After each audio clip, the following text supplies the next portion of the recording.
నమస్తే. నింగి నేల నాదే ప్రత్యేక కార్యక్రమానికి స్వాగతం. పురుషులతో సమానంగా మహిళలు రాణిస్తున్నారంటే దాని వెనక ఎంతో శ్రమ దాగి ఉంటుంది. ఏ మహిళా జీవితం కూడా కనిపిస్తున్నంత సులభంగా ఉండదండి. కుటుంబాన్ని చక్కదిద్దుకుంటూ వృత్తిపరంగా జీవితంలోనూ ఉన్నత స్థానాలను అధిరోహించడం అంటే మాటలు కాదు కదా. ఆ కోవకే చెందుతారు లక్ష్మి. పెద్దగా చదువుకోకపోయినా చిన్నతనంలోనే కుటుంబ బాధ్యతలు నెత్తిన పడినా పడిలేచిన కెరటంలా బిజినెస్లో సక్సెస్ఫుల్ ఉమెన్గా నిలిచారు. మరి ప్రస్తుతం లక్ష్మి గారు మనతో ఉన్నారు. వారి సక్సెస్ఫుల్ జర్నీని వారి మాటల్లోనే విందాం. నమస్తే లక్ష్మి గారు, బాగున్నారా? నమస్తే అండి, బాగున్నానండి. మీరు ఎలా ఉన్నారు? లక్ష్మి గారు, నేను చాలా బాగున్నాను. అసలు 10th క్లాస్ మాత్రమే చదివి బిజినెస్ రంగంలో రాణిస్తున్నారంటే మీరు నిజంగా గ్రేట్ అండి. థ్యాంక్ యూ అండి. అసలు 10 మందికి మీరు ఇన్స్పిరేషన్ అనే చెప్పాలి. మీరు ఎక్కడ చదువుకున్నారు? మీ నేటివ్ ప్లేస్ ఏంటి? నేను పుట్టి పెరిగినంత హైదరాబాదే అండి. నేను చదువుకుంది నల్లకుంట గవర్నమెంట్ హై స్కూల్లో చదువుకున్నాను 10th వరకు.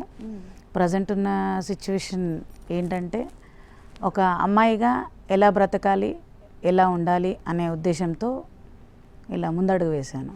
గవర్నమెంట్ స్కూల్లో చదువుకొని బిజినెస్లో వచ్చారంటే ఎంత గ్రేట్ అసలుకి. అమ్మ నాన్న ఏం చేస్తుంటారు? అమ్మ నాన్నకి బిజినెస్ ఉందండి చిన్నది. అది వచ్చేసి మనకు టిఫిన్ సెంటరు. అక్కడ వర్క్ చేస్తూ నేను కొన్ని ఆటుపోట్లు అనేది తీసుకున్నాను. ఫర్దర్గా ఎలా బ్రతకాలి, ఎలా ఏంటి అనేది వాళ్ళ దగ్గర నుండి నేర్చుకున్నాను. ఫస్ట్ ఆఫ్ ఆల్ లక్ష్మి గారు ఎందుకు 10th వరకే చదివారు? కారణం ఏంటి? Inter, degree? నేను వచ్చేసి ఇంటికి పెద్ద అమ్మాయిని. నాకు 2 తమ్ముళ్ళు, ఒక చెల్ల ఉంది. అందుకని నేను స్టడీస్ అనేది ఆర్థిక ఇబ్బందుల వల్ల ఆపేశాను. మీరు త్యాగం చేయాల్సి వచ్చింది వాళ్ళ కోసం. తప్పకుండా పెద్ద అమ్మాయిగా పుట్టినప్పుడు ఖచ్చితంగా వాళ్ళ లైఫ్ కూడా చూసుకోవాలి కదా. అందుకని చెప్పి నేను అలా 10th వరకు డిస్కంటిన్యూ చేసేసాను అన్నమాట. ఓకే. అంటే పెళ్ళి ఎప్పుడైంది మరి? నా మ్యారేజ్ వచ్చేసి 2007 ఫెబ్లో అయింది నా మ్యారేజ్. ఓకే. మరి హస్బెండ్ ఏం చేస్తుంటారు? మా వారు వచ్చేసి వెల్డింగ్ వర్క్ చేస్తూ ఉంటారు. ఓకే. లక్ష్మి గారు, అసలు బిజినెస్ చేయాలని మీకు ఎలా అనిపించింది? అంటే ఎందుకు ఆలోచన వచ్చింది?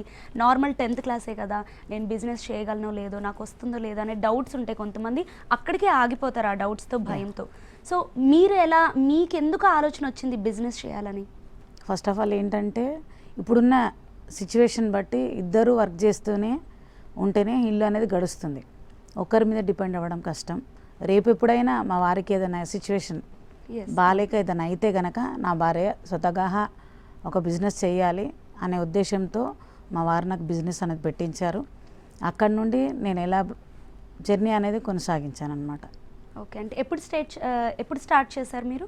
నేను వచ్చేసి 2019లో. ఓకే. మ్యారేజ్ అయిపోయిన మీరు జాబ్లో జాయిన్ అయిపోయారు అనమాట? లేదండి, పాప 5 years వచ్చే వరకు ఏం జాబ్ చేయలేదు. ఆ తర్వాత నేను బిజినెస్ అనేది స్టార్ట్ చేశాను. ఓకే. అంటే ఇప్పుడు బిజినెస్ స్టార్ట్ చేశారు, ఇటు మ్యారేజ్ అయిన తర్వాత మీరు బిజినెస్ స్టార్ట్ చేశారు కదా. ఇటు పేరెంట్స్ని కూడా మీరు చూసుకుంటున్నారా? అమ్మ వాళ్ళు కంపల్సరీ. ఎందుకంటే నా మ్యారేజ్ అయినాక 9 yearsకి తమ్ముడు పెళ్ళి. ఓకే. అప్పటి వరకు వాళ్ళకంటూ బ్యాక్ సపోర్ట్ చూసుకోవాలి కాబట్టి ఖచ్చితంగా వాళ్ళకి సపోర్ట్ ఇస్తూ నా లైఫ్ అనేది జర్నీ స్టార్ట్ చేశాను. అంటే ఈ గ్యాప్లో మీ హస్బెండ్ సపోర్ట్ ఎలా ఉండేది? నార్మల్గా అత్తగారి ఇంటికి వెళ్ళాక మనకి మళ్ళీ తిరిగి అమ్మగారి ఇంటికి చూసే అవకాశం చాలామంది అమ్మాయిలకి ఉండదు. అలా మీకేమైనా ఎదురయ్యిందా? ఎదురయ్యింది ఖచ్చితంగా. అది ప్రతి ఒక్కరి లైఫ్లో ఉంటుంది. మా వారు ఎలా అంటే ఫుల్ సపోర్ట్ ఇస్తారు. ఆయన నాకు సపోర్ట్ ఇవ్వడం వల్లనే నేను ఇప్పుడు ప్రజెంట్ ఈ సిచ్యువేషన్లో ఉన్నాను. ఎందుకంటే ప్రతి ఒక్క మహిళ వెనుక హస్బెండ్ సపోర్ట్ కంపల్సరీ ఉండాల్సిందే. అది ఉంది కాబట్టే ఇలా నేను బిజినెస్ చేస్తూ ఆ తర్వాత జాబ్ చేస్తూ ఒక నా కాళ్ళ మీద నేను నిలబడేంత పొజిషన్ తీసుకొచ్చుకున్నాను. లక్ష్మి గారు, మరి ఏం బిజినెస్ స్టార్ట్ చేశారు స్టార్టింగ్లో మీరు? నేను ఇందాక చెప్పాను మమ్మీ డాడీకి చిన్న బిజినెస్ ఉందని చెప్పి. అది టిఫిన్ సెంటర్ మాకున్నది ప్రజెంట్. ఇప్పుడు కూడా కంటిన్యూ అవుతుంది. అది నేను మమ్మీ వాళ్ళ దగ్గర చూసుకున్నాను, నేర్చుకున్నాను. టిఫిన్ సెంటర్ నుంచి ఫాస్ట్ ఫుడ్. తర్వాత ఇలా ఎప్పుడైతే మనకు 2020 కరోనా వచ్చిందో ఇప్పుడు బిజినెస్ అనేది చాలా లాస్ అయింది. లక్ష్మి గారు, అంటే వ్యాపారంలో మీకు ఎలాంటి నష్టాలు వచ్చాయి? అంటే మీరు ఆర్థిక పరంగా ఇబ్బందులు పడినవి ఏంటి? యాజ్ యూజువల్ అండి, మీకు చెప్పాల్సింది ఏంటంటే ఎప్పుడైతే కరోనా టైంలో 2020 టైంలో అందరికీ ఎలాగైతే స్ట్రగుల్స్ ఫేస్ చేశామో నేను అలాగే స్ట్రగుల్ ఫేస్ చేశాను 2020 కరోనాలో. మాకు ఏంటంటే ఆర్థిక ఇబ్బందులు చాలా ఎదురుపడ్డాయి మాకు మా వారికి. మా హస్బెండ్కి జాబ్ పోవడం కానీ అండ్ పిల్లల బాధ్యతలు ఎక్కువైపోయాయి. అప్పుడు హెల్త్ ఇష్యూస్ చాలా ఉన్నాయి. దానివల్ల నేను చాలా ఇబ్బందులు పడ్డాను. అంటే నార్మల్గా ఒక ఫ్యామిలీలో ఆర్థిక ఇబ్బందులు ఎదురైతే కొంతమంది ఏంటంటే అక్కడే ఆగిపోతారు భయంతో, ఇంకేమైనా చేయలేము అనే ఒక డిస్కరేజ్లో ఉండిపోతారనమాట. సో అలాంటి టైంలో మీరు ఆర్థిక ఇబ్బందుల నుంచి బయటపడేందుకు ఫస్ట్ మీ ప్రయత్నం ఏం చేస్తారు? మొదటి ప్రయత్నం వచ్చేసి నేను బిజినెస్ చేసిన అన్ని రోజులు బాగుండే లైఫ్. ఎప్పుడైతే 2020 కరోనా వచ్చిన తర్వాత బిజినెస్ నుంచి నేను మొత్తం షట్ డౌన్ చేసేసాను మొత్తం. అక్కడి నుండి నేను జాబ్ వెతకడం స్టార్ట్ చేశాను. నేను చదువుకుంది 10th, బట్ జాబ్ చేయాల్సిన సిచ్యువేషన్. అలాంటి పరిస్థితుల్లో నాకంటూ సపోర్ట్ చేసి మా అన్నయ్య గారు జాబ్ పెట్టించారు. అప్పటి నుండి నేను ఇంకా ముందుకు అడుగు వేస్తూ ఎదుగుతూ వచ్చాను. ఓకే, అంటే ఫస్ట్లో మీ జీతం ఎంత ఉండేది? ఎంత జీతంకి పని చేసేవాళ్ళు? నా స్టార్టింగ్ శాలరీ వచ్చేసి 6,000 రూపాయలతో స్టార్ట్ చేశానండి. 6,000 రూపాయలతో స్టార్ట్ చేశాను. అంటే అప్పుడు అది సరిపోయేది అంటారా? లేదండి, సరిపోయేది కాదు, బట్ కంపల్సరీగా అడ్జస్ట్మెంట్ చేసుకొని ఉండాలి. ఎలా మేనేజ్ చేశారు మీరు 6,000 రూపాయలతో? ఇటు మీ కన్నవారిని అటు అత్తవారిని మీరు ఎలా మేనేజ్ చేశారు? అప్పుడున్న సిచ్యువేషన్ అది నాకు ఒక గుణపాఠమే అనుకోవాలి. ఇప్పుడు సిచ్యువేషన్ ఇంతకు ముందు కన్నా ఇప్పుడు జాబ్ చేస్తున్నా కాబట్టి బెటరే అనుకున్నాను. ఉన్న వాటితో సర్దుబాటు చేసుకున్నాను. లక్ష్మి గారు, మీరు చెప్పారు టిఫిన్ షాప్ నుంచి, ఫాస్ట్ ఫుడ్ సెంటర్ నుంచి స్టార్ట్ అయింది, అలాగే మొదటి జీతం 6,000 అని చెప్పారు. సో ఇప్పుడు చూసుకుంటే మీ పొజిషన్ ఎలా ఉంది? ఏ పొజిషన్లో ఉన్నారు? ఇప్పుడు వచ్చేసి నేను యాజ్ ఏ కంపెనీ సంపంగిలో వర్క్ చేస్తున్నాను, బోర్డ్ ఆఫ్ డైరెక్టర్గా. అంటే ఇది ఒక నాకు పెద్ద అచీవ్మెంటే. బోర్డ్ ఆఫ్ డైరెక్టర్గా ప్రజెంట్ ఉన్న సిచ్యువేషన్, నేను ఎదుర్కొన్న పరిస్థితులను బట్టి ఇది ది బెస్ట్ పొజిషన్ నాకు. అసలు నేను ఈ కెరియర్ అనేది ఆలోచించలేదు, అంత మంచి పొజిషన్లో ఉన్నాను ఇప్పుడు ప్రజెంట్. గ్రేట్ లక్ష్మి గారు. నార్మల్ ఒక 10th క్లాస్ చదివి మీరు ఈ పొజిషన్లో, ఈ బిజినెస్లో మీరు బోర్డ్ ఆఫ్ డైరెక్టర్గా ఉన్నారంటే అసలు మీరు 10 మందికి ఇన్స్పిరేషన్ అసలు నిజం చెప్పాలంటే ఈ రోజుల్లో కూడా. ఓకే, ఎంతమంది పని చేస్తున్నారు మీ ఆధ్వర్యంలో? ఇప్పుడు నా దగ్గర వచ్చేసి ఒక 35 మెంబర్స్ మొత్తం మహిళలు మాత్రమే ఉంటారు. ఓకే, అంటే ఎప్పుడు అనిపించలేదా మీకు నేను చేయగలనా లేదా అనేది? మీకు ఈ డౌట్ ఎప్పుడు రాలేదా? ప్రజెంట్ నేను బిజినెస్ చేస్తున్నప్పుడు ఇదే చిన్నగా నార్మల్గా జర్నీ సాగుతుంది కదా అన్న ఒపీనియన్తో ఉన్నాను. ఎప్పుడైతే కరోనా టైం నుండి బయటికి ముందడుగు వేశానో జాబ్ గురించి, అప్పుడు అర్థమైంది నాలాంటి వాళ్ళు చాలామంది ఉన్నారు. ఇప్పుడు ఇక్కడ ఉన్న సిచ్యువేషన్ నాలాంటి వాళ్ళు చాలామంది ఉన్నారు. నాలాగే వాళ్ళు ఒక మంచి పొజిషన్ రావాలి అని వాళ్ళకంటూ ఒక మంచి గైడ్లైన్స్ ఇస్తూ వాళ్ళతో పాటు నేను జర్నీ చేస్తున్నాను. అంటే లక్ష్మి గారు, నేనేమంటున్నానంటే ఇప్పుడు 10th క్లాస్ చదివిన తర్వాత 10th క్లాసే కదా, ఏ జాబు రాదు, ఏం చేయలేము అని చాలామంది అక్కడే ఆగిపోతారు. సో వాళ్ళకి మీరు ఏం చెప్తారు? మీరు ఎలా ముందుకెళ్ళారు? 10th క్లాస్ అలా అనిపించిందా ఎప్పుడైనా? అనిపించిందండి. 10వ తరగతి చదువుకున్న వాళ్ళకి జాబ్స్ అనేది చాలా తక్కువ. అండ్ ఏంటంటే ఇప్పుడున్న సిచ్యువేషన్ బట్టి ఎవరో ఒకరు సపోర్ట్ ఇవ్వాలి. నన్ను ఈ ఫీల్డ్కి తీసుకొచ్చింది, నాకు ఎంకరేజ్మెంట్ చేసింది సంతోష్ గారు, మా అన్నయ్య రిలేటివ్ అవుతారు.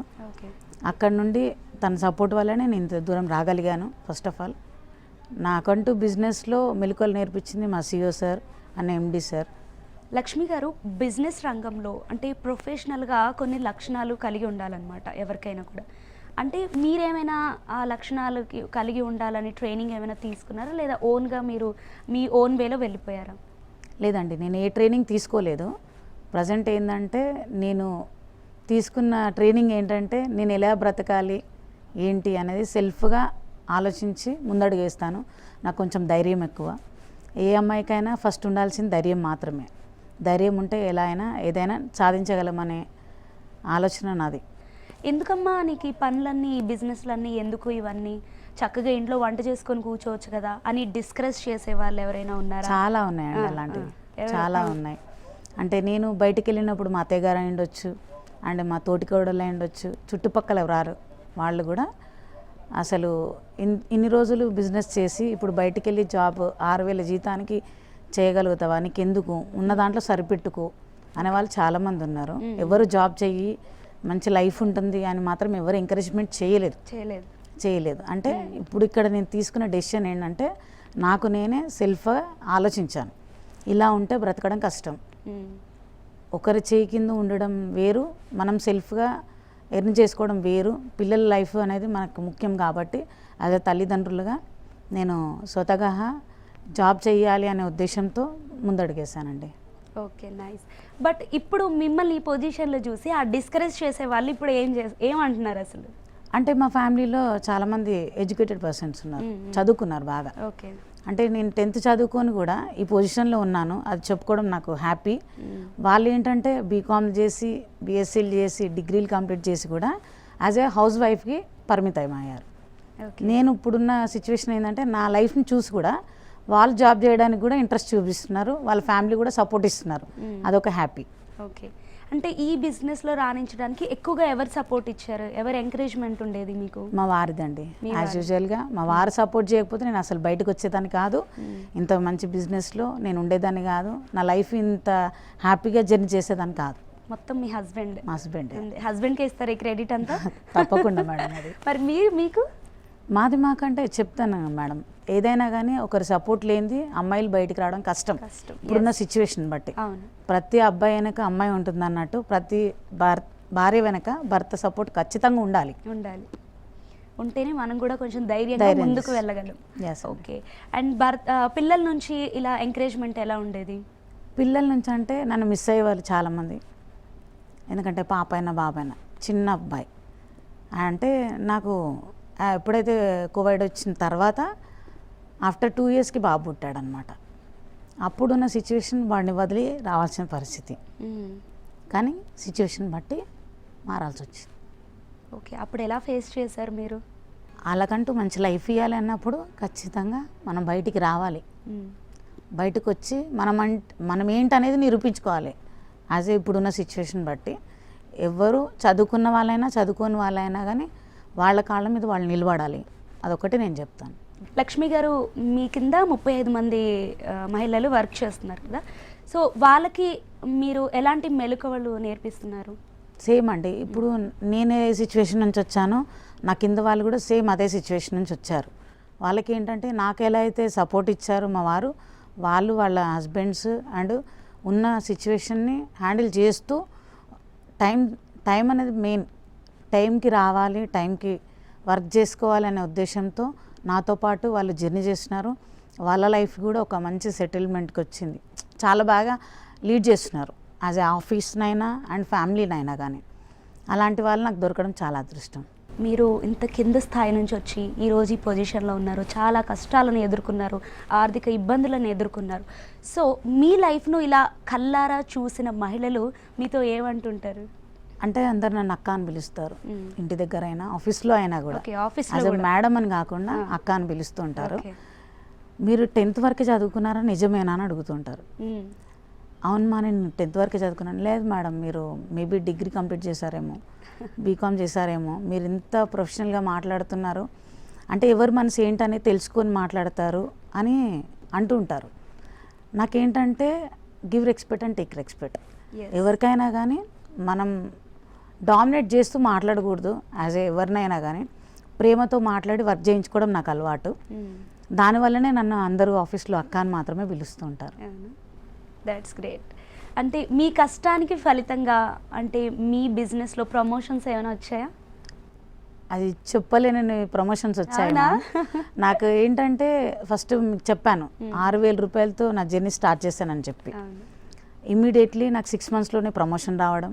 6 monthsలోనే ప్రమోషన్ రావడం, టీమ్ హెడ్గా చేశాను. ఆ తర్వాత 1 year పట్టింది మళ్ళీ ఇంకో ప్రమోషన్ రావడానికి, యాజ్ ఏ మేనేజర్గా ప్రమోట్ అయ్యాను. ఆ తర్వాత మళ్ళీ 1.5 year తర్వాత as a company board of డైరెక్టర్గా ప్రమోట్ అయ్యాను. ఇది ఓకే. అంటే మిమ్మల్ని చూస్తే పెద్ద పెద్ద చదువులే అవసరం లేదు, టాలెంట్ ఉంటే ఎంత దూరమైనా వెళ్ళొచ్చు, ఎంత ఫాస్ట్గా అయినా సక్సెస్ అవ్వచ్చు అని అర్థమవుతుంది లక్ష్మి గారు. ఓకే. అంటే కంపెనీలో మహిళలకు ఎలాంటి రక్షణ కల్పిస్తారు? చాలా కంపెనీస్లో మామూలుగా లేడీస్కి అంత కంఫర్ట్ ఉండదు, సో దాని గురించి మీరు ఏం చెప్తారు? చాలా కంపెనీస్లో మీరు చెప్పారు కంఫర్ట్ ఉండదని చెప్పి, అది వాస్తవం, 100% చెప్పొచ్చు. Encouragement కూడా ఉండదు అమ్మాయిలు అనే ఉద్దేశంతో ఎంకరేజ్మెంట్ చాలామంది చెయ్యరు. మా కంపెనీలో అలాంటిది ఏం లేదండి. యాజ్ యూజువల్ 75% అందరు ఉమెన్ ఎంపవర్మెంటే ఉంటుంది మా దాంట్లో. వాళ్ళ సేఫ్టీ సెక్యూరిటీ పరంగా చూసుకున్నట్టయితే క్యాబ్ ఫెసిలిటీ ఉంటుంది.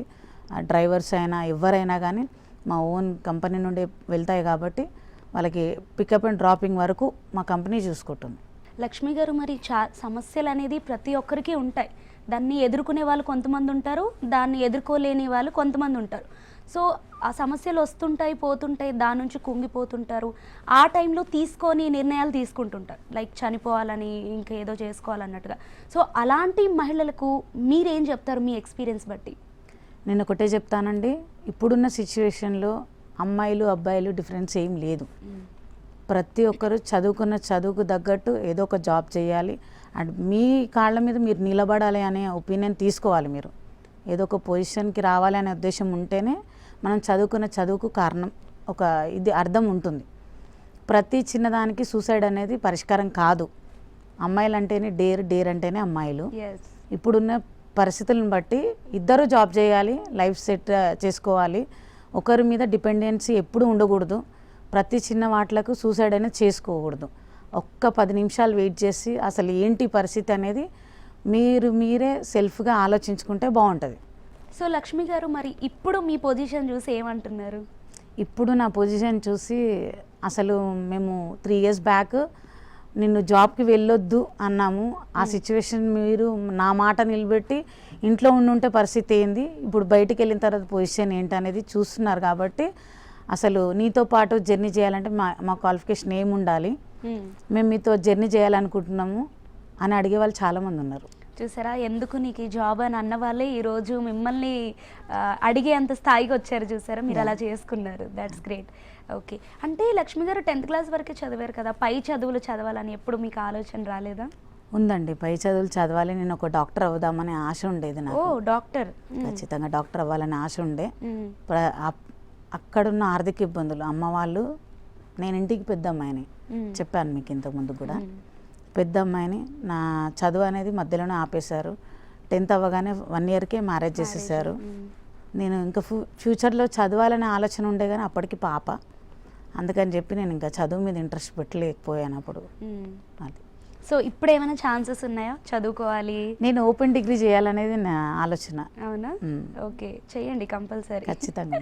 ఒకటే 1 attempt-లోనే పాస్ అయిపోతారు. ఓకే, లైక్ ఇప్పుడు మీరు ఈ పొజిషన్ నుంచి ఈ పొజిషన్కి వచ్చారు కాబట్టి మీరు ప్రతి ఒక్క కష్టము అన్నీ చూశారు.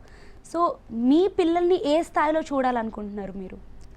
అంటే నాకు ఎడ్యుకేషన్ మీద చాలా మంచి ప్యాషన్ ఉండేది. నేను చదవలేంది మా అమ్మాయితో నేను చదివించాలి అండ్ తనను నాలాగే ఒక మంచి పొజిషన్లో చూడాలి అని ఆలోచిస్తున్నాను. అండ్ పాపకు కూడా IAS కావాలని ఇంట్రెస్ట్ ఉంది అమ్మాయికి. అది మంచి చదువు చదివించి నేను నెరవేర్చుకుంటాను నా కోరిక అనేది. తప్పకుండా.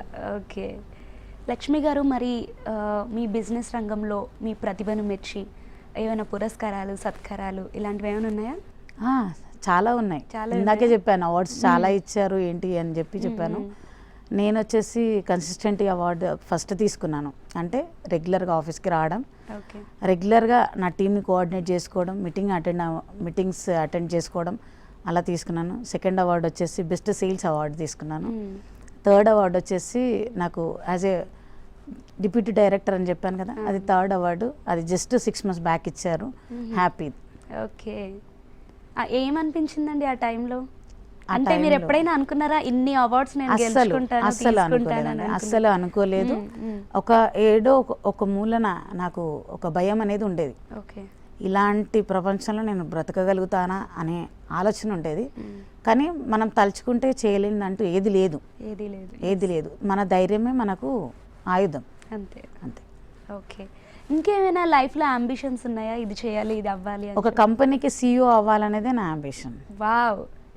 ఓకే, అంటే ఏమాత్రం భయం లేకుండా 10th class చదివానని ఆ ఫీల్ కూడా లేకుండా నేను ఒక కంపెనీకి CEO అవ్వాలని అని చెప్పారు కదా, ఆ మాట చాలు. మిమ్మల్ని చూస్తే అసలు నాకే ఒక గూస్ బంప్స్ వస్తున్నాయి అన్నమాట. ఓకే, తప్పకుండా లక్ష్మి గారు, మీరు ఒక కంపెనీకి సీఈఓ అవ్వాలి, మళ్ళీ నేను అప్పుడు ఇంటర్వ్యూ చేయాలి ఒక సీఈఓకి అనమాట. తప్పకుండా మేడం, థ్యాంక్ యూ. మీ లైఫ్లో అంబిషన్స్ అన్నీ సక్సెస్ఫుల్గా ముందుకెళ్ళాలని వనితా టీవీ మనస్ఫూర్తిగా కోరుకుంటుంది లక్ష్మి గారు. థ్యాంక్ యూ అండి, థ్యాంక్ యూ అండి.